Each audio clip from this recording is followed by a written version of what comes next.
Hello, everyone, and welcome to the AHP Leader podcast channel. And even though I say you listen to the AHP Leader podcast, this is a very special episode today where we are celebrating and recognizing South Asian Heritage Month.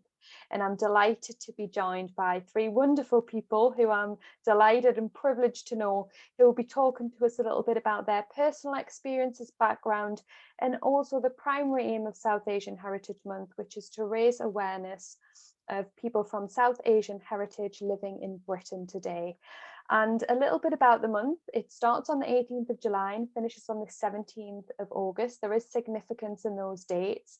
It's in the second year of running, and I feel equally privileged to know one of the co-founders, Dr. Benita Kane.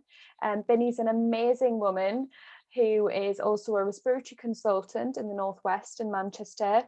And she, for those of you that haven't watched it, co-produced the BBC One documentary, Partition and Me, along with her dad, that was aired, I think, in 2017.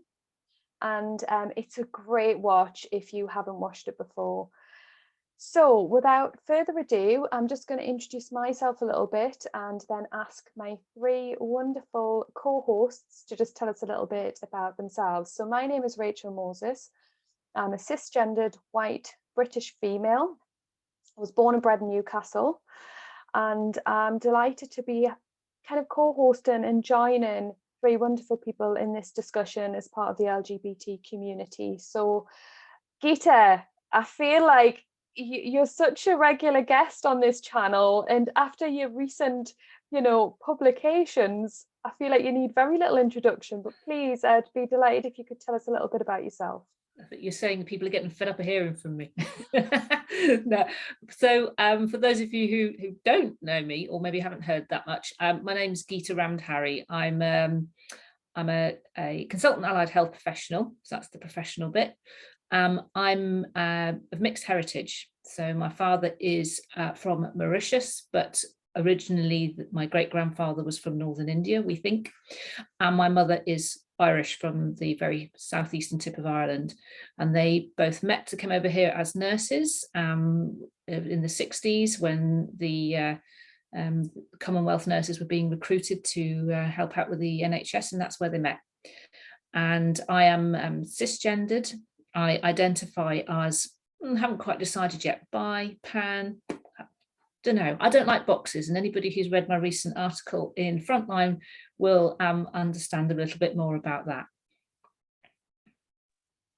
Thank you. And I'm girl fanning you now, but you are a massive inspiration to people out there. So it's particularly uncomfortable and hard to speak about these things so publicly. So thank you very much. Sudhir. Hi, everybody. I'm Sudhir Daya. I am pronouns are he, him, and I am a gay, cisgendered, able-bodied male of Gujarati heritage.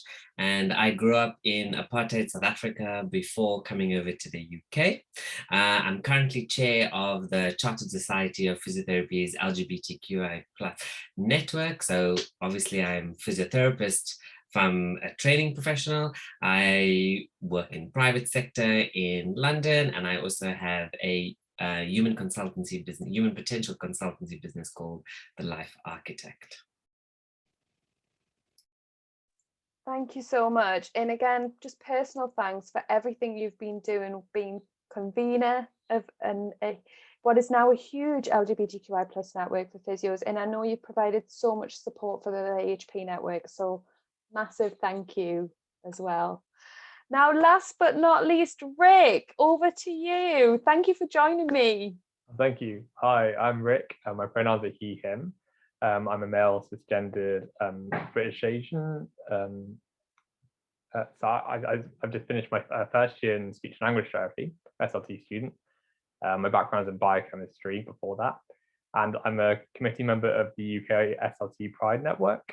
We've just recently established in the past couple of months. It's very exciting. My mum was originally born in Mumbai, and she moved to London when she married my dad, who was born in Uganda, but moved to London when he was pretty young as well, about 4 or 5 years old.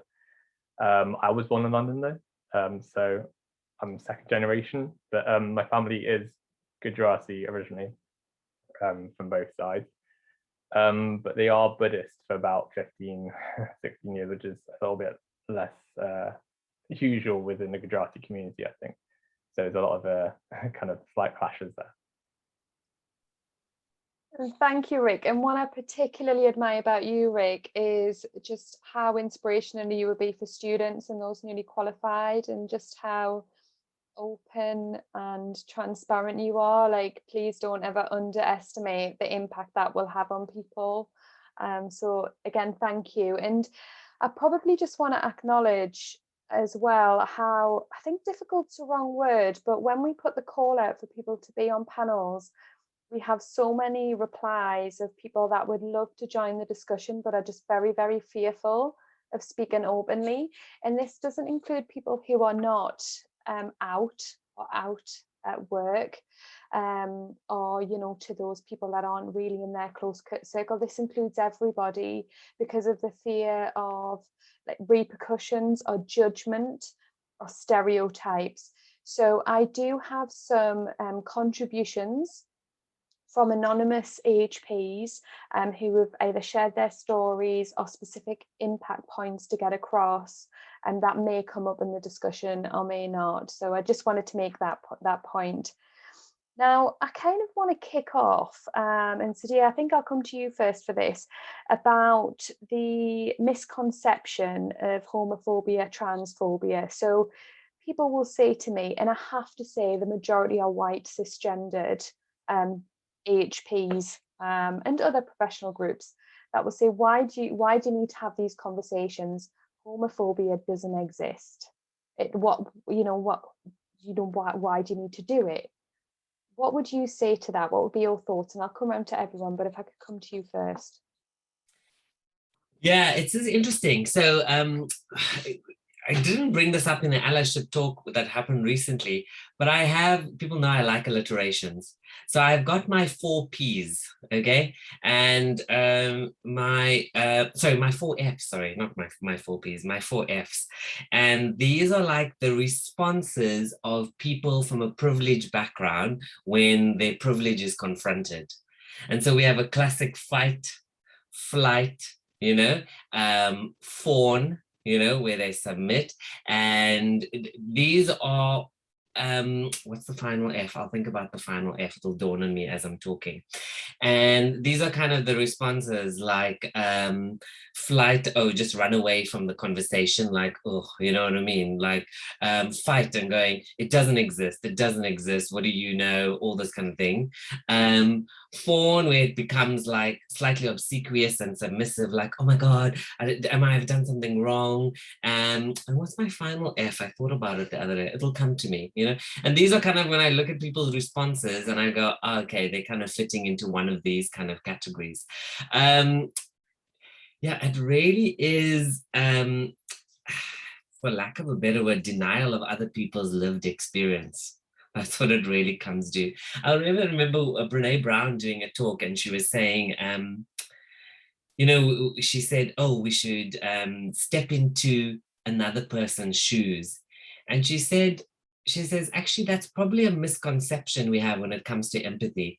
She said, your shoes are so fixed onto your feet that you cannot even step out of them and put on another person's shoes. So then people ask, well, what do you do with empathy? She goes, believe the other person's story. And I thought that was so powerful. Just listen and believe the other person's story. Mm-hmm. And there's something in there that wrapped about power and how we don't give benefit of the doubt to people who don't have power. Or we judge them. I think that's the other thing this maybe comes into your point, Gita, about being labelled. And sometimes you will give someone a label or put someone in that box based on purely a conversation or maybe words they use. But what are your thoughts around that first question? It's interesting because it depends on where they are. What certainly I felt that some of our professions, the NHS perhaps as well, for those of us in that, are on the whole probably safer spaces to be out than others. And I'm just reflecting, it's the Olympics at the moment, and of course Tom Daley got his wonderful gold with his diving partner, and there was a lot of people saying, well, why are they talking about him being gay when, you know, he's achieved this because he's a diver, but not understanding the homophobia that exists in sport, and particularly some sports, and the locker room mentality that can put a lot of people off being in that environment who may be gay. So it very much does exist, and it's probably amplified in certain areas. You know, there are not many out footballers. And it's not just in sport, it'll be in other sectors as well. Why is there a perception that there's not many gay people in whatever sector? And that's because there is, I'm sure, but they ain't going to expose that. They're not going to expose themselves to actually what they have seen happen to others, what they hear, and what they know that, you know, they could be putting themselves at risk at. It's about safety. So if people perceive that there isn't homophobia, it may be that very homophobia is what's silencing other people and making them not visible. Absolutely. And I think and what people might sometimes do is, you know, a lot of people will say to me, oh, but it's really cool to be gay and it's really cool to have a gay friend. But what people may tend to do or fall in the trap of doing is they just think about it through their own lens.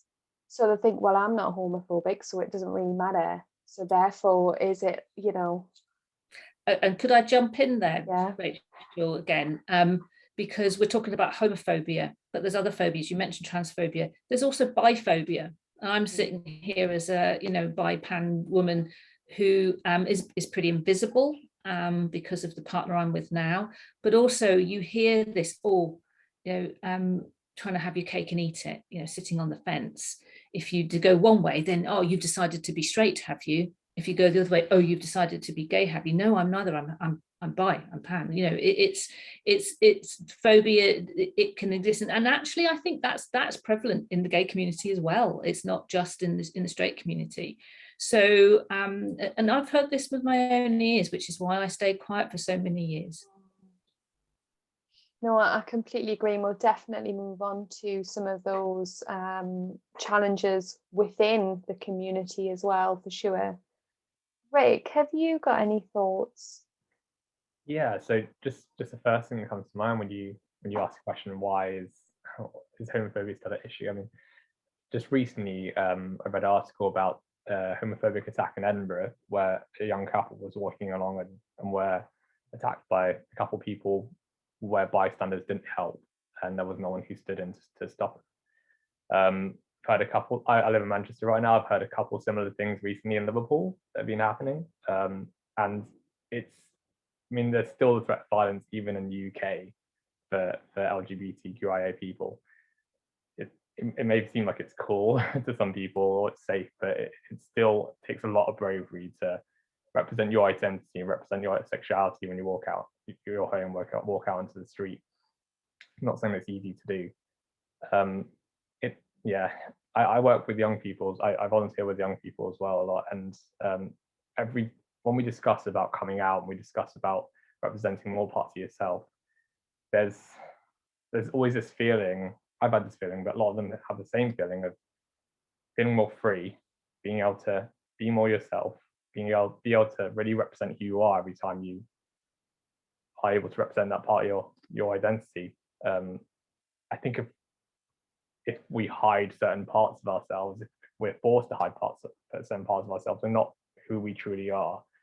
So the threat of violence is one side, and also kind of representing your full identity is on the other side. There's a lot of still a lot of issues, I think, with homophobia, even just in the UK.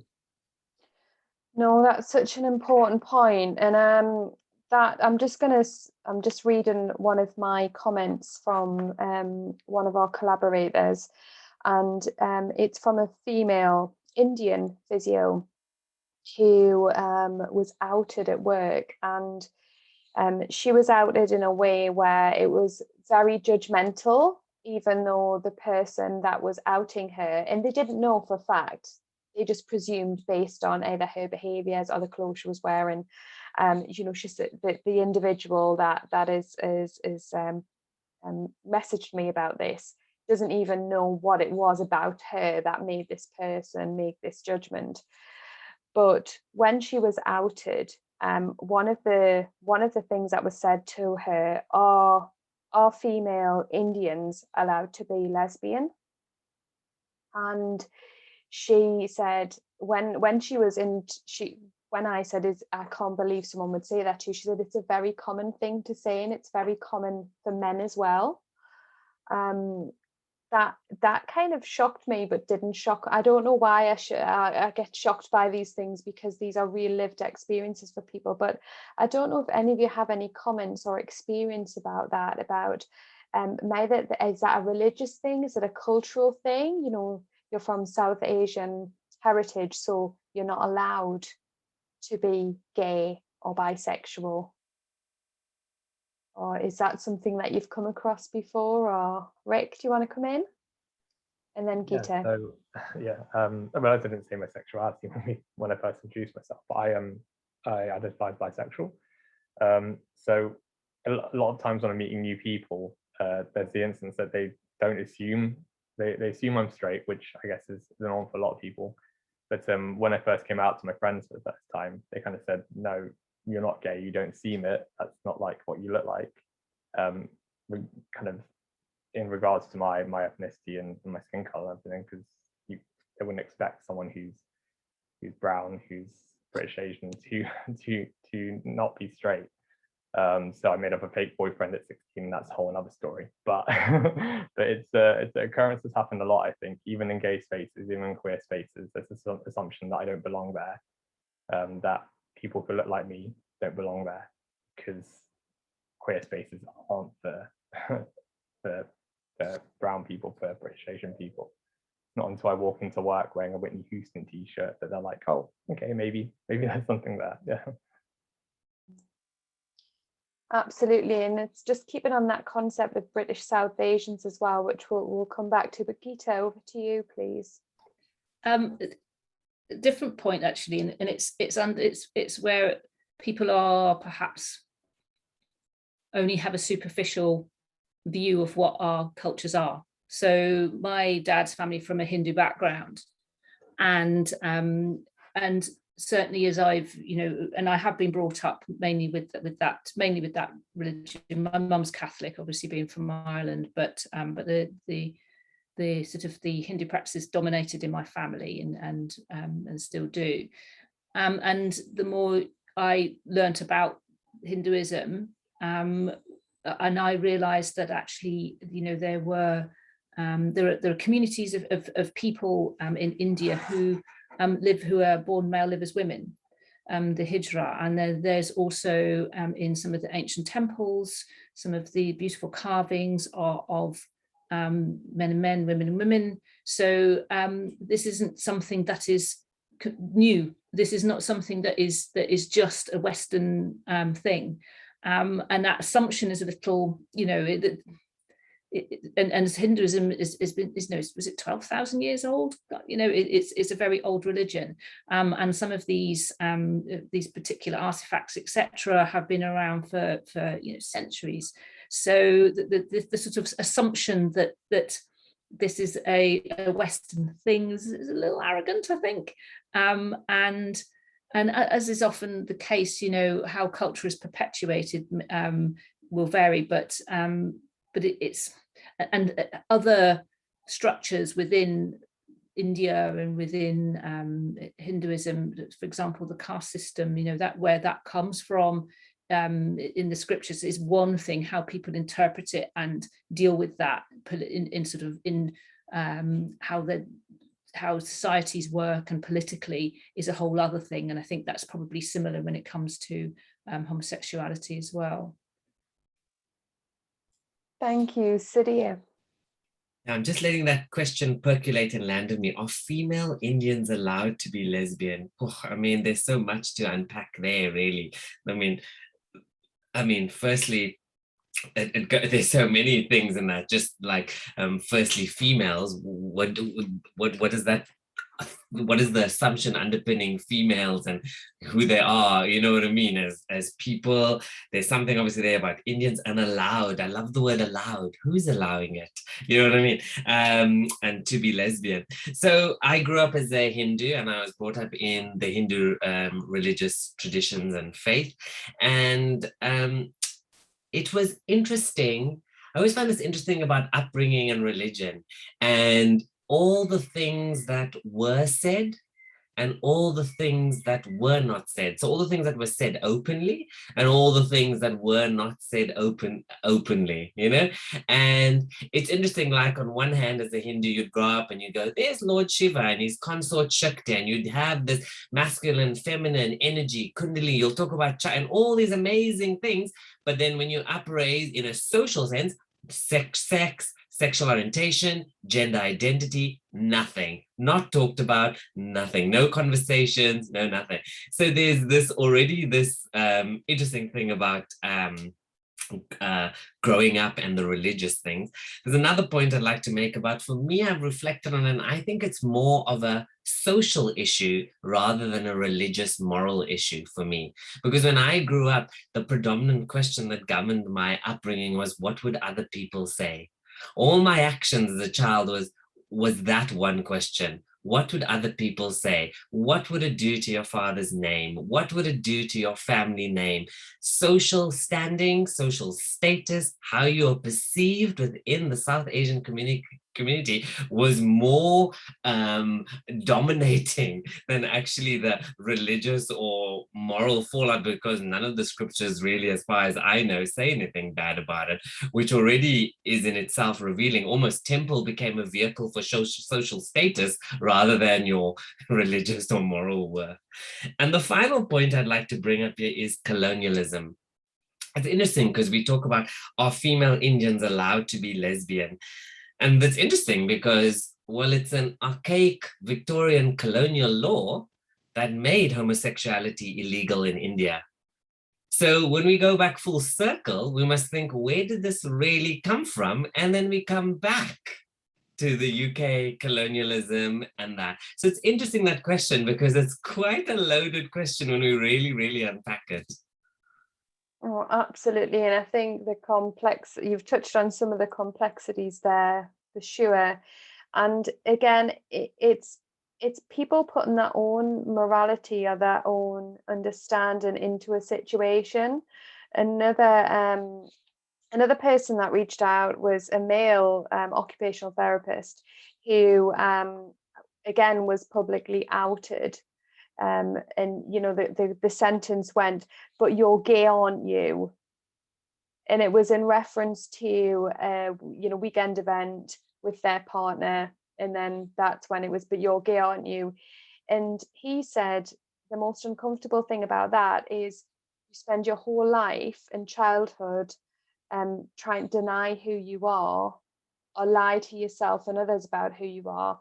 Then when you're in a workplace where it shouldn't really be an avenue to discuss this anyway, you're then outed because someone thinks it's safe for you to do that.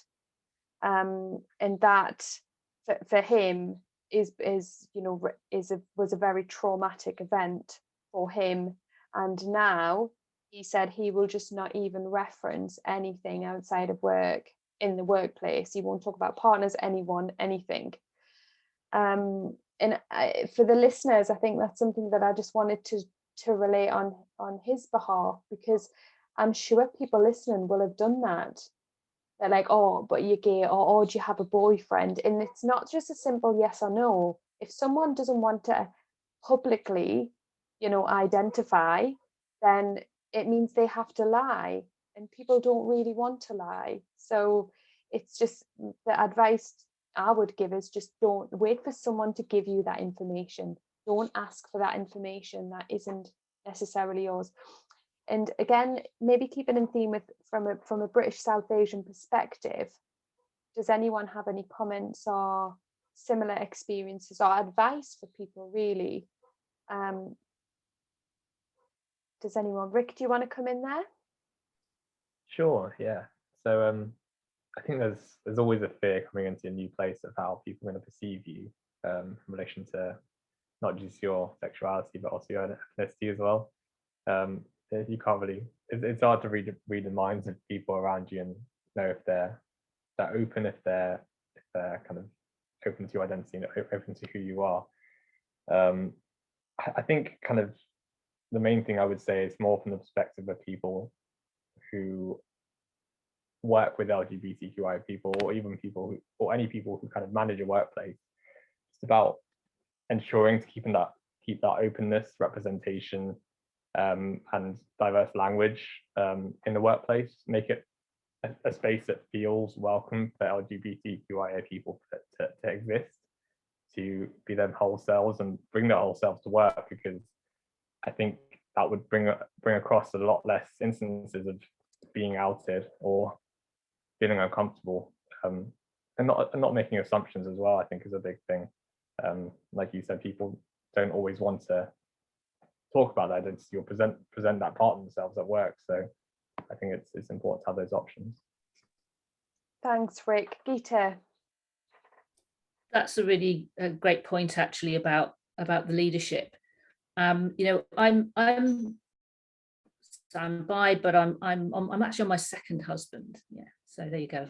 Not that I don't think it's going to be any more after that. So all wives, but that means that actually I could have just stayed quiet. I could have let everybody just assume that I was straight, as they always have done, and you know, and then hold a lot of that inside. You know, where who my true self was, who I was attracted to, etc. I've just had a big birthday this year. I've just turned the big 50, and I'm quite senior. And so now with my consultant role, and I did feel it was time to sort of lead by example, really, and actually be open, be vulnerable, which I think is really, I felt very vulnerable writing the piece for Frontline and my recent blog as well.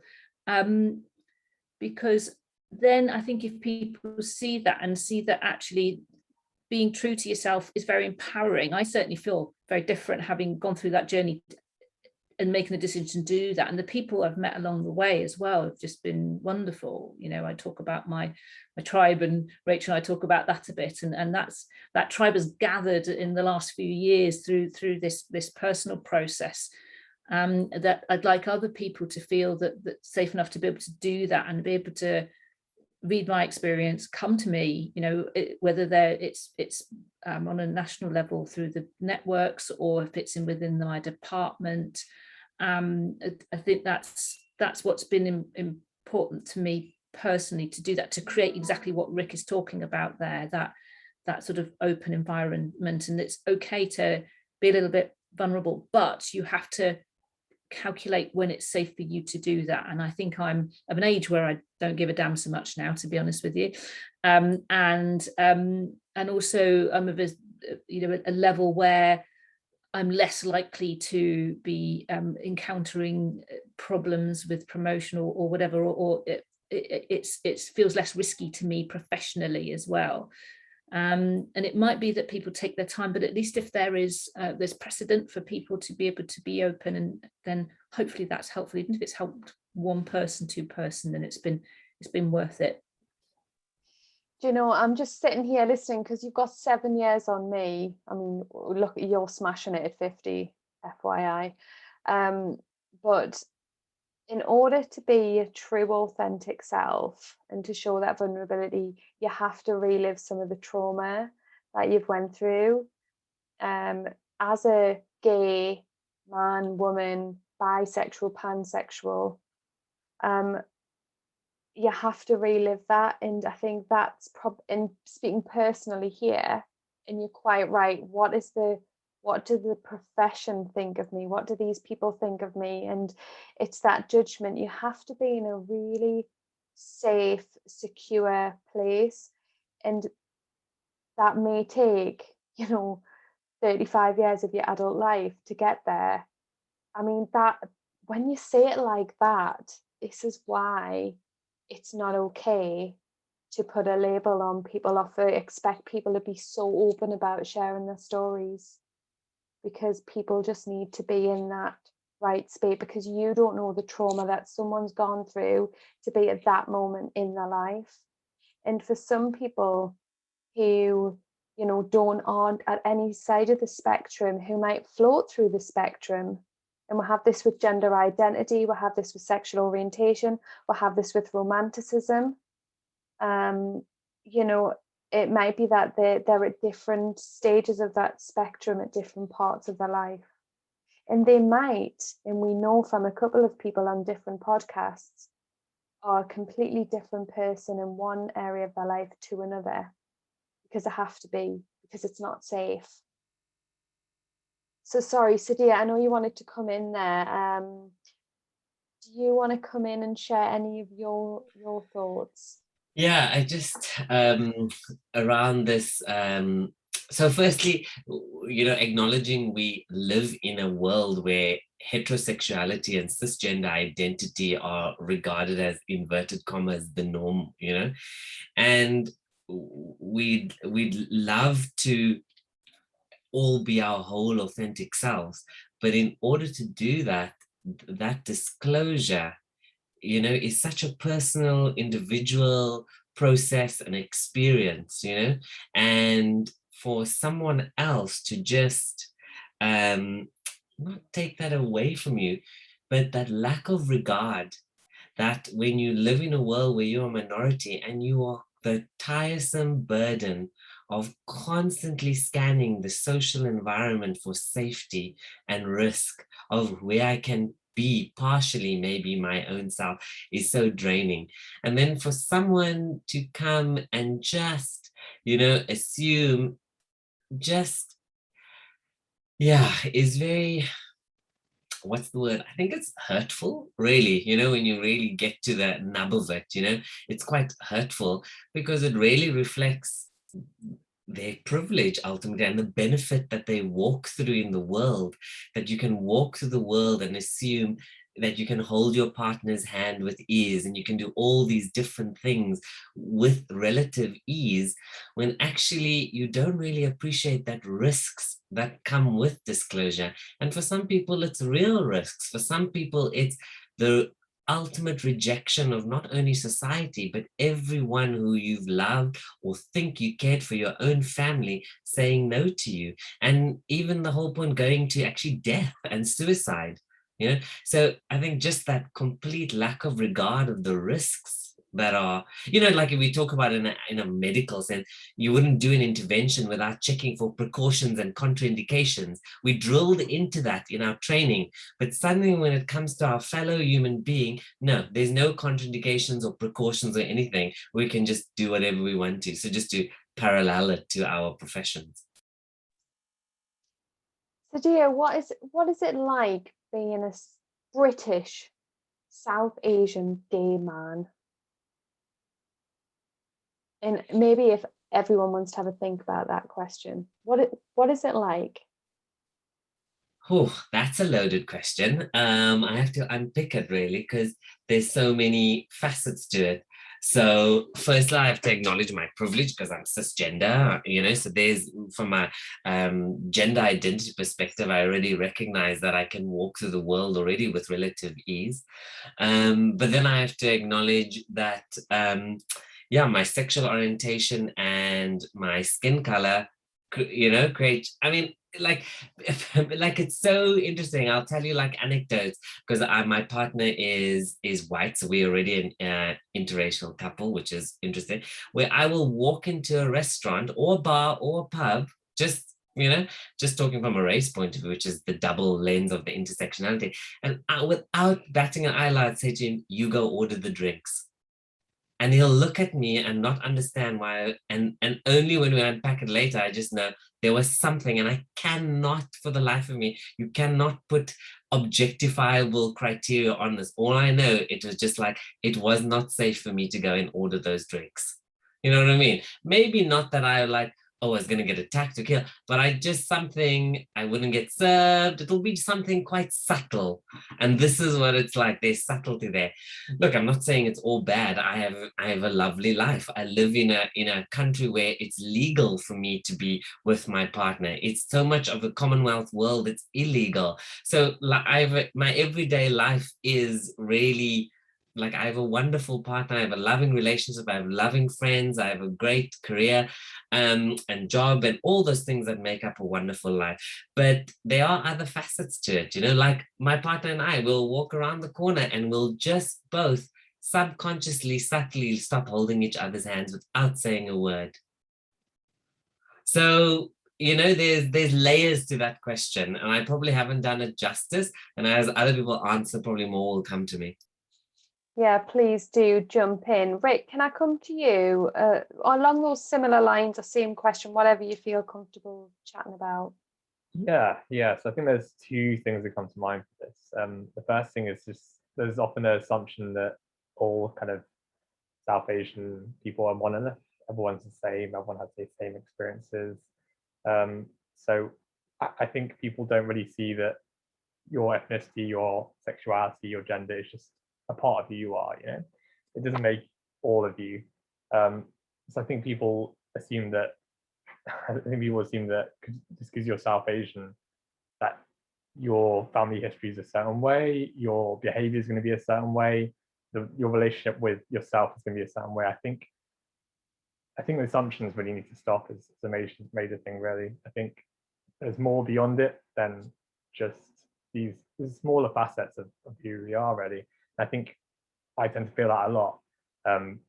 People make assumptions based on my appearance, kind of as Sudhir said. You can tell that someone makes assumptions on who you are. And the second point, I think, is just that there's not really any representation. Very little representation for South Asian people, or let alone South Asian LGBTQIA people. Going to be honest, I don't know any South Asian male SLTs at all. I haven't really seen any. It'd be great to be introduced to some, but I wouldn't know any South Asian male LGBTQIA SLTs because I don't even know the first part of that. So it's been really great to kind of see the publications from the physiotherapy magazine and see all the amazing articles that you guys have done, because I think it's really, really hard to see yourself represented in fashion, in the media, and all these kind of things, and that makes it hard for young LGBTQIA South Asian people to accept identity and know that it's okay to have this identity, to be gay, to be bisexual, to be trans. I think that's something that can be quite struggle, and it's something that I found quite a struggle as well. Thanks, Rick. Gita. It is a loaded one. There's so many layers to it, and I think back to when I was with a woman. It was my first sort of longer term relationship, my first big relationship that was very meaningful to me, and this was a few years ago now, in the 90s, and I think even Britain was a very different place there then. And I think I was also not as aware and knowledgeable as I am now to sort of even name it myself, and name what I was feeling at that time. But certainly the closet, we've talked about the closet a bit, but there were very few people within my community, my Mauritian community, who knew anything about what was happening. I closed off from them. Even though my parents found out, which was really challenging, and actually I think sort of affected my career and where it went ultimately because of the timing of that.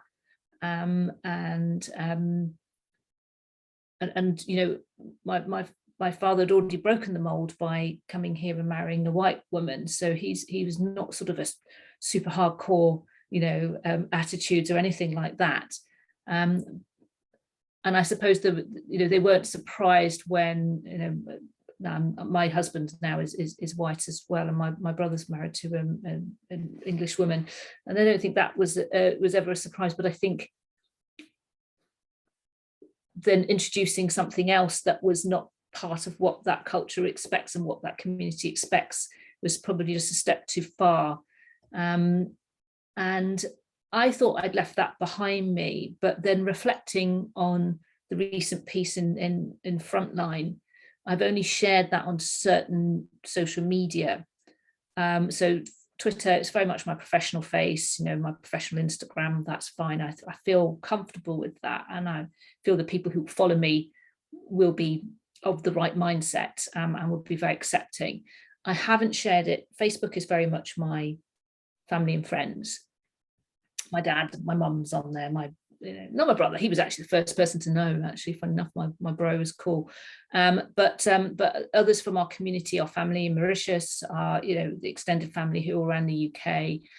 And I'm just not ready, if it was just me, that's one thing, but for what would be said to my parents, particularly my father. And part of me not doing that is partly to protect them from that, probably more than protecting myself, because it's my decision to sort of come out and talk about this and lay it out on the table.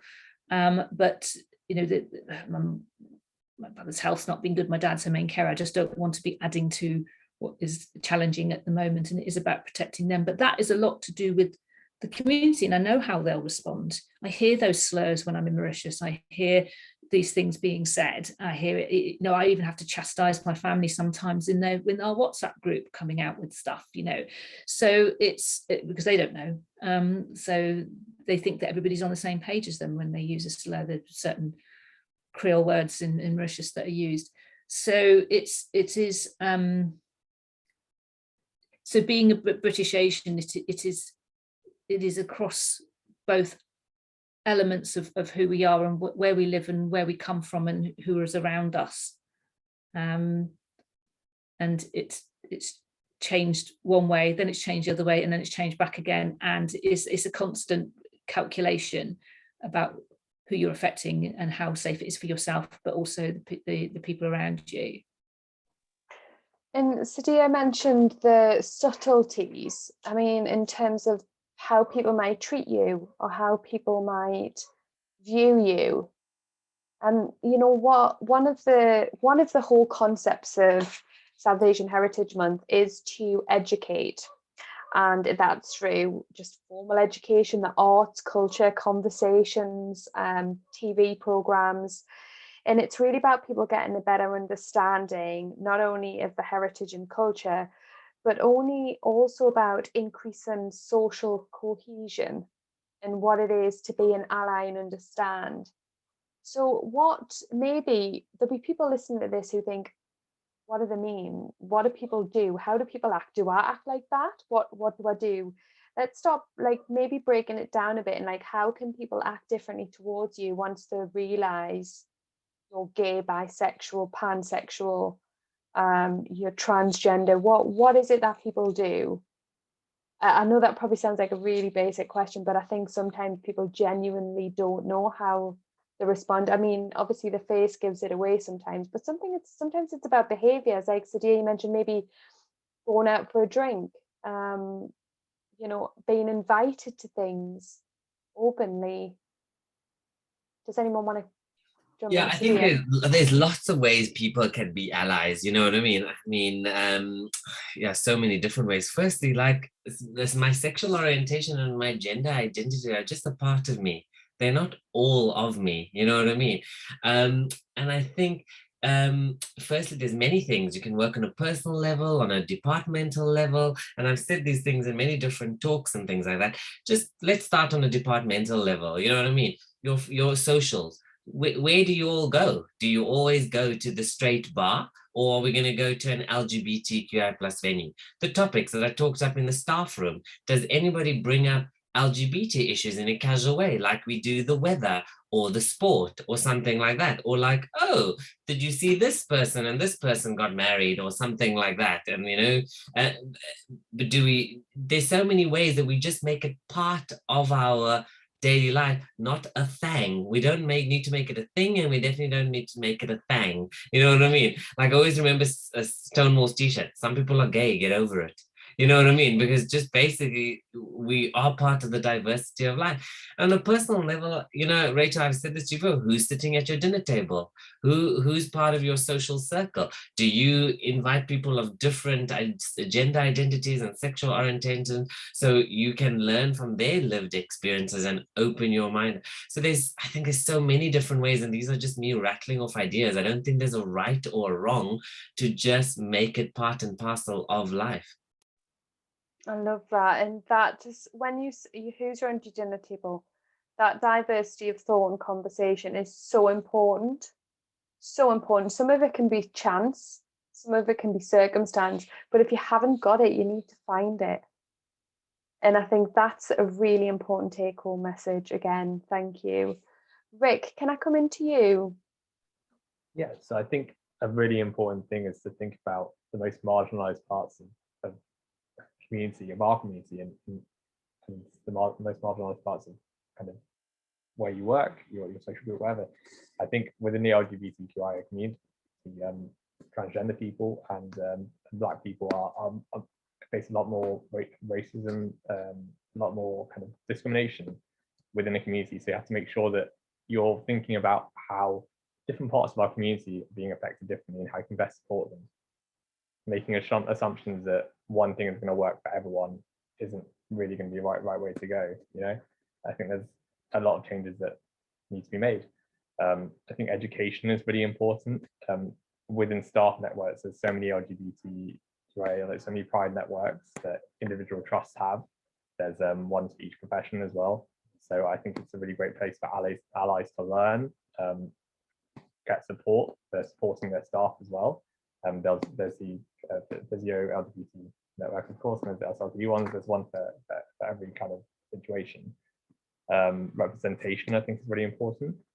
Making sure that people of color can see themselves within your trust, can see themselves within your space, and make sure that they know that it's not just a place just for people who are white, for people who are straight. It's a place that identities are accepted, that gender is accepted, different identities are accepted, really. Something else I think is really important as well as language. The language that you use, there's little subtleties to how it can be exclusionary, how it can be not inclusive. When you're talking about partners, are you assuming that someone has a girlfriend, husband or wife? Are you assuming that someone is of a particular gender? Are you assuming pronouns? Assumptions can really be quite dangerous. It makes it harder for people to join in everyday conversations, to be fully open with who they are, if they can't even join in these little conversations about what they did on the weekend without, if you assume, oh, what did you do with your girlfriend this weekend? You're like, oh, I don't really have a girlfriend, so didn't do anything with them. So I think there's a lot of different avenues that people can be better allies, and I think it's just being proactive, being mindful, and really seeking out education. Yeah. Thank you. Now, Gita, I want to come into you and bring in professionalism. And this might bring a little bit of upbringing and background into it as well. But sometimes if we think about all professions, AHPs, but then there is some very dominant AHPs, and there's some very dominant parts of the AHPs. And for some of our professions, it's very much like Billy Big Bollocks, isn't it? It's like you have to be shouty, typically white British males, not stereotyping there, because there's some equally very shouty white British females, but that has to be the way, to do it or to succeed, or especially on some social media platforms. And if you don't do it, you're not in the gang, or if you don't do it, you're not successful enough, and that's the best way to communicate. But that can be very hostile it can be very intimidating, and these people don't seem to care. And Rick used the word language there. And when someone will say something either on social media or a flippant comment or on a conference stand or whatever, and you then tell them, you say, actually, I found that language a bit XYZ, and they don't believe you. Or they tell you, oh, well, I didn't mean it like that. And it's like, well, it doesn't matter how you meant it. I'm telling you that's how it was received. So, Gita, and I know you've had some opinions about this before. Do you want to maybe talk a little bit more detail from your opinion, what you think about that? Yeah, it is.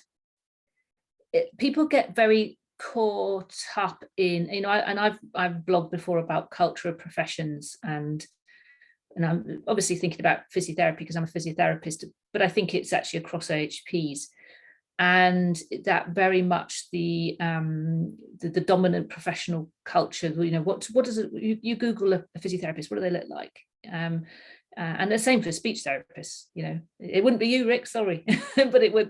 It's true. And it is that our education is based on sort of Eurocentric teaching, heteronormative understanding, and then we're in institutions where there's a very, very biomedical, hierarchical structure. Particularly if we think about the NHS, many of our patients don't sort of fit either, which is why we see health inequalities. So I think people who are from those majority groups are very comfortable in that. It's tailored for that. The structure is there for them. It's not there for those of us who don't fit that. And when I think we can't assume just because somebody's from that they would be hostile. And sometimes there are flippant comments made. And I think we do have to, certainly I've taken it on myself to sort of try and gently educate and gently tell people, but make a point of doing it and not ignoring it. And again, that's probably because I'm a bit long in the tooth and a bit old. I'm grumpy at my age now. I can do it. And there have been instances where certainly the diversity networks have raised a concern, or certainly I'm when I hear things at work, I'm more ready to challenge. An issue is I've been alerted by some junior therapists about an incident, so I've actually been discussing it with the therapy manager, so actually being there to represent them and their concerns. So I think as leaders, as department leaders, as consultants, as leaders in our profession, we do have to take that responsibility on, but do it gently. I mean, sometimes it's just people have not heard that language before. I had a professor say to me, somebody signed their email with she, her, but I know she's female. Why has she put that? So I discussed it with him and he was just like, oh, okay, got it. Never heard of it before. Educated, great, tick, done. So it's a lot of work for us. It's a lot of energy for us. But those of us who are in leadership positions, as part of what we should be doing for that inclusive environment that Rick was talking about before, and an inclusive profession, and challenging some of these, guys, girls on social media, but doing it thoughtfully, evidence-based, doing it gently, I think is important, and it should never be a shouting challenge, a shouting down match, because then they've already won, because it's reverting to what they're comfortable with, and actually that perpetuates that same shouty culture. Yeah, and a period of pause for me, because I can be that shouty. If I'm really riled about a point, it's normally a point around EDI, something that's riled us. But you're good shouty, Rachel. You're good shouty. I think compassionate curiosity is something I have learned of my later leadership years. And people I'm a white British cisgendered female, and I have learned from others, particularly from ethnically diverse backgrounds, but also those from parts of the LGBT community I just have no experience of. And so I'm not a gay man, I'm not a transgender female. So in my experience, if you compassionately inquire and you're curious because you want to learn, you want to understand, you want to acknowledge people's lived experiences, you have to ask the questions, but it's in a safe space. And it's like you said, Gita, like baby steps are how you approach situations, and you very quickly get a feel if someone wants to discuss in more detail or not. The workplace often isn't it, but sadly, a lot of people's traumas will be related to their workplace, because of the bad experiences, the negative experiences they had. So you could be the person that makes that difference, that breaks that chain of actually feeling the pressure to have conversations rather than having the conversations because you genuinely care, you compassionately care, and you have to be curious with that as well. So for those listening who are often kind of nervous about approaching these situations, I think maybe just think about the most compassionate way you can do that. And it's not just about those in very senior positions, it's about the newly qualified, the student members of our professions, being allies and learning as you go through your professional years. It's something like it's over a third of all of our healthcare students are classed as mature students. Now, I know that can still mean someone's like 23, but it's that people will have lived experiences in our undergraduate programs now. And I think if you're the educator, if you're the manager, you need to remember that. You need to remember people will have experiences they're bringing, and they're not just the student. It's complex, but if we break it down, it is really quite simple, and it's those basic humanity or humanistic values, and those basic physiological needs that people need to thrive and to be safe. Sudhir, you've been quiet for a little bit. We had the rough headings of geography, religion, upbringing, professionalism, racism within the LGBTQI plus community. Massive subject areas. Do you want to pick up on any of those before we start thinking about closing? Couple, linking to your previous point about the professionality bit of it, and there's something interesting because Andrea and Wright and I are doing a workshop on this later at VP UK about and it's called Colleagues Are Also Clients and Discrimination Within Our Own Profession. So this dichotomy that exists, that we'll treat a client quite amazingly, thoughtfully, caringly, but then we'll treat our colleague who may identify in a certain way similar to the client in a very different way. Probably, and there's an interesting dichotomy, and there's something deeper for me, and I think we're going to explore this ideal AHP that we have as an image in our mind and that we trained to embody and to become, you know what I mean? And whatever and it's unpacking what actually is that archetypal, ideal role model that we have been historically fed that we need to aspire to and become. And there's something in there.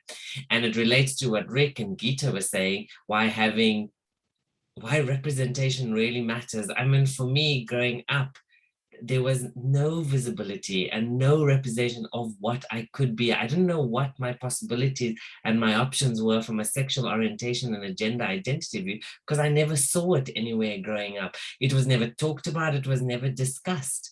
So I grew up in this vacuum, which is like terrible. And then you in this process of discovering, you go through all these things because you're so alone in this whole journey, you know what I mean, that is it wrong, is it right, and you go through all these questions and it feels so authentic, but there's no one else showing you.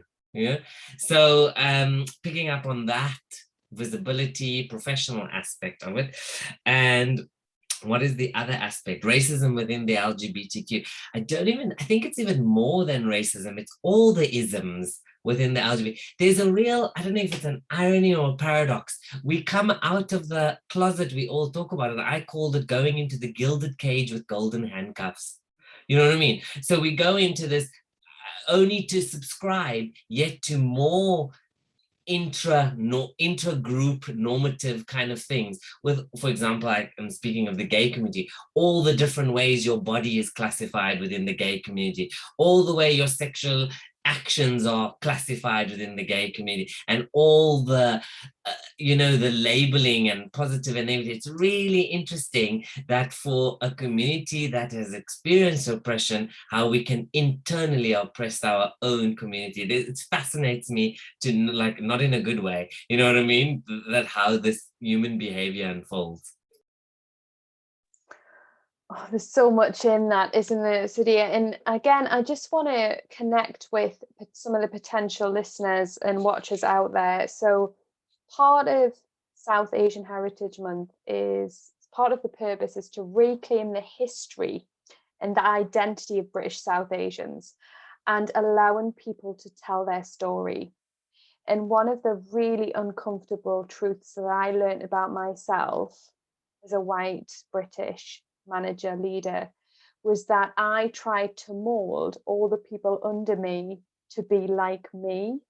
I used to employ people that looked like me, sounded like me, acted like me, like, bold and confident. And if you didn't fit that stereotype, you didn't fit that me, then you weren't going to be part of my team. Now that sounds really like everything, doesn't it?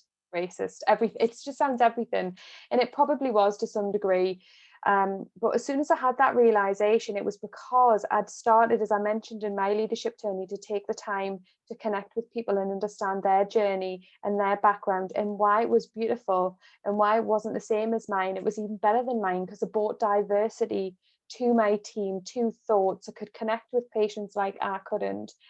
And for me, if you're a manager, a leader, person with responsibility or power, that P word, maybe just sit and have a thought about if that's something that you do, because it's something that I've learned and I definitely have changed. And it's been both a conscious and subconscious change. And do you allow people to tell their story and be different?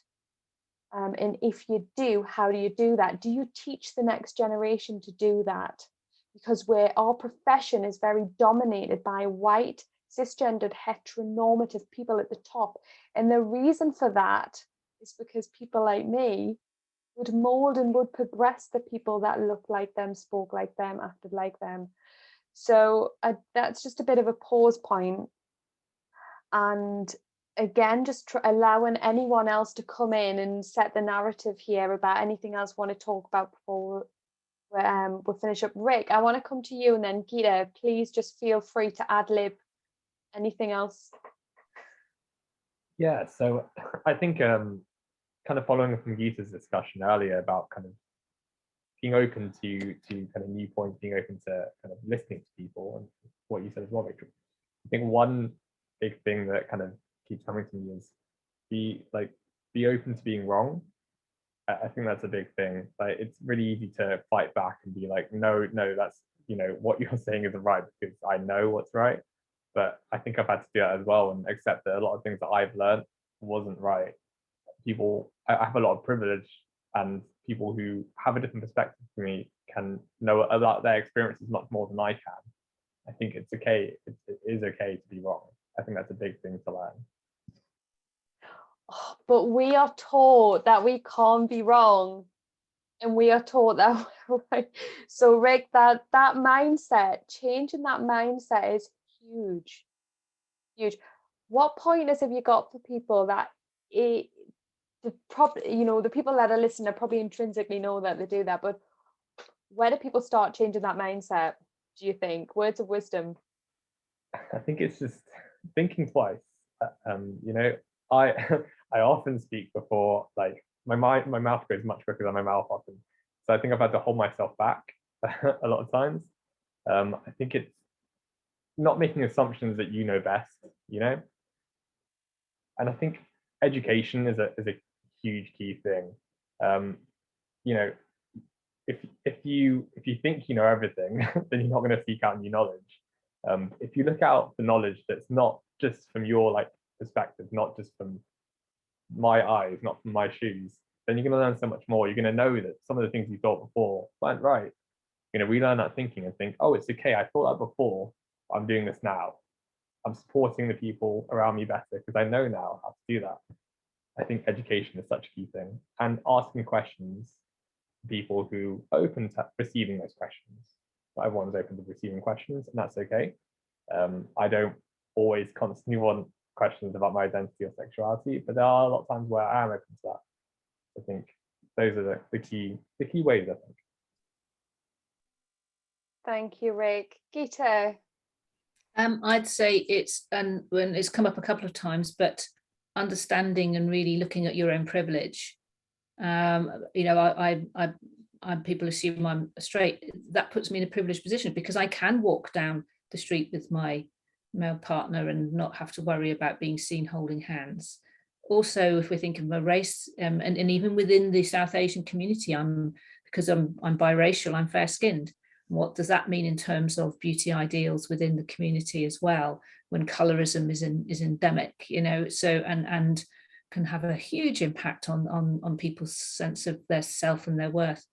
And that's perpetuated with skin lightening creams and all sorts of awful stuff that goes on in our communities. Even within my own family, my Mauritian family have a very beautiful dark skin, but the women hate it. So it's and I think when you can acknowledge where you have privilege, you then can be an ally because you have experienced enough to empathize and to have a degree of understanding, but know that your situation is different. So if somebody is disempowered, they're junior, they are outnumbered or whatever, that I will make a point of standing up for people. I've done that, I've been shouty too on social media, Rachel. I have a real sense of injustice and get very upset when I know that somebody's really had a rough time at the hands of other people, and not outed. I don't out people in terms of name, but have outed the situation so that people who don't have much idea of what can happen to people understand that this happens, that gaslighting happens, that poor treatment from managers happens. So people being leapfrogged for promotions happens a lot. So yes, it's about empathizing, understanding, but where you have privilege, use that privilege to be an ally, to make space for people to talk. So not just me doing the talking all the time, but step aside, let others do it, let them be visible, facilitating that visibility as well. I love that. Sudhir? Yeah, I just have a thing about erasing the expert. Because our professions kind of like indoctrinate into us that we, from a professional point of view, for example, like you may be the expert in how a body heals, but I'm the expert in how my body heals. And then we can take that thinking and apply it to so many situations, but there's this thing within our profession, I can speak for physics, that I sense that we are, there's something about our I think of all the images that conjure up to me and how I was trained, that kind of like finger wagging, you will do your exercises and do all that kind of like really really expert, I know what's best, and so I wonder what we carry from that training into our social landscape in other dimensions. Wow, well, there's definitely food for thought there, so thank you so much. Now I want you guys to have the last word, but I would like to ask the last question, and I want you to just think about like what's the best thing about being British South Asian HP, or maybe a different way to think about that is, what do you love most about your heritage or your culture, or just to kind of bring that flavor in. Who would like to go first? I'm looking at Rick because you're I'm going to put you. I think there's so much to love, really. I mean, a lot of my mum's family is still in India, and we get to visit them quite a lot. And it's such an amazing country, amazing part of the world. I mean, you know, like the fact that my sister can get frostbite in the north of India, while my other sister gets like sunburn the next time we go in the south of India is like fantastic. I've like seen some of the most beautiful sunsets, beautiful landscapes in India, and the fact that the other thing is just the fact that I can I have like 2 extra languages at my disposal just because that's where my heritage is from is great. I mean, becoming a speech language therapist and realizing how much I use kind of those languages interwoven with each other with my family is really, really interesting. It's like all these forms of code switching that we use, little words dotted in that are key to the thousands and thousands of years of language and heritage and culture, just dotted into little conversations. I think it's fascinating. It shows kind of the blending of where my family are now to where they've come from. And I mean, if you think about the makeup of South Asia, I mean, there's so much diversity. And is it the second densely populated? I'm sure it is, behind China. And then there's a massive gap between the USA. So yeah, there's a lot of people in South Asia, and that means a lot of great people. Gita, I'm going to come into you, and then Sudhir will finish with your comments. I was just going to say, don't forget South Asia is made up of 8 countries.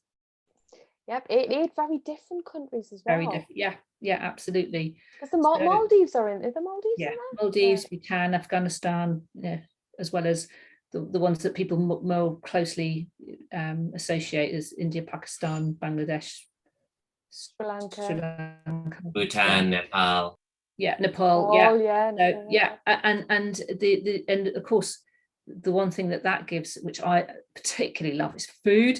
Oh, when it comes to the food, I'm sorry, and how diverse food is, how varied.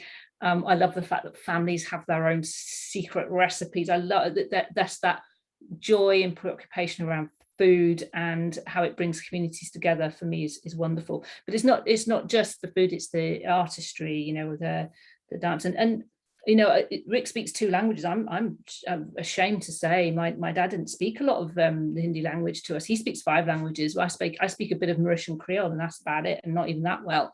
But I still I was brought up with Bollywood films going on in the background, the music, the fashion, the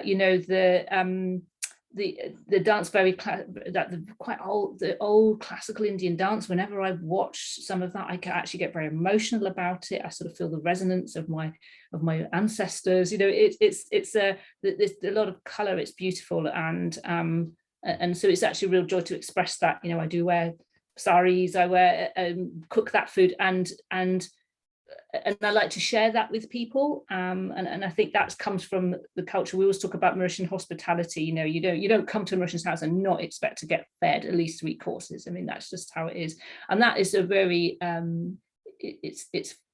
it's welcoming, I think, and I think there is very much that spirit of that, and also when it comes to with my patients as well. I work in London, so there's a diverse group, and that. And you can sort of have those discussions as a shared understanding there. But it's interesting when you hear some of my English colleagues working in the community, how much they love going to some of the houses of South Asian people because they get fed. It's the same principle. I think it's joyous. I love that. I think it's as well the understanding of that cultural journey of food as well, and the influence it has across the world, especially around the Middle East. And yeah, it's the stories that come with the sharing of food as well, Gita. I think that is particularly enjoyable. And again, that's Sudhir linking into your comment around who's around your dinner table. So over to you to finish off, please, Sudhir. Yeah, I have a love-hate relationship with my South Asian heritage. there's bits of it that always irritate me and trigger me, you know what I mean? And there's bits of it that I also love, and it's a work in progress. For me, I love the deep wisdom and spirituality of the East. Absolutely fell in love with Ayurveda and yoga from a philosophical point of view. I love the dance, so I studied South Asian dance, and I love that. I love the craftsmanship you know, and the skill that in all of them. My cousin works with like leather and all that, and I see the amazing work he does. The color, you know, if you think of Holi and the festivals, and that relates to fashion and so on. Of course, the food and the memories of family and being that, you know, close-knit family, and also the intelligence of the, you know, my heritage. Like there's so many smart things that we attribute to a Eurocentric kind of Western point of view. You go like, oh yeah, that was from there, and I'm like, you know, from South Asia, and I'm like, oh okay. So there's lots of bit I love about it.